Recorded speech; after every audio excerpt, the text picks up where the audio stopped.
Hi friends, ఈరోజు టమాటా నిల్వ పచ్చడి.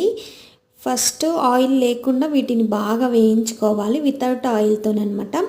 వాటి నుంచి వాటర్ రిలీజ్ అయ్యే వరకు గుజ్జులా అవ్వాలి, అప్పటి వరకు బాగా వేయించుకోవాలి. ఆ తర్వాత అది చల్లగిన తర్వాత మిక్సీలో వేసుకొని అందులో మనం యాడ్ చేసేవి ఇవన్నీ అనమాట. ఆవాల పౌడర్, ఇంకా మేతి పౌడర్, వెల్లుల్లి,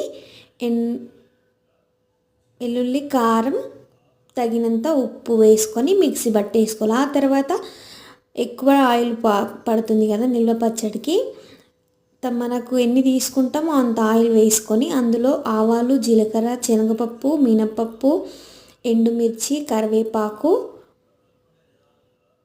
కొద్దిగా పసుపు, వీటన్నిటిని బాగా వేయించుకోవాలి. ఆ తర్వాత ఆ చట్నీని ఇందులో యాడ్ చేసుకోవాలండి.